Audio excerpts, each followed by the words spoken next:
वाले भी सब कुछ करने लग जाते हैं। और माँ बाप की कितनी याद आती है ना, ये उनसे पूछना जो घर छोड़कर पढ़ने जाते हैं।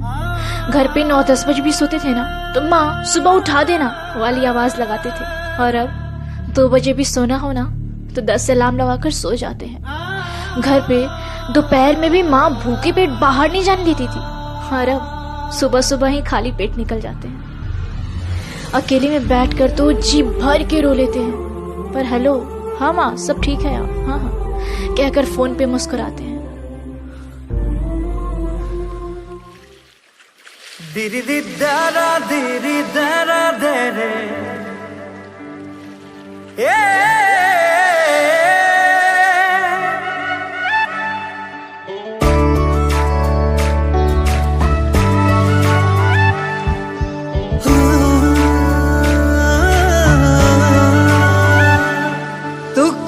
তেলাওনে বুকু তেলাওনে বলি যাতা কিলম দুখিয়া তেলাওনে চিকুতি দিওনে বুকু সব তুলিলম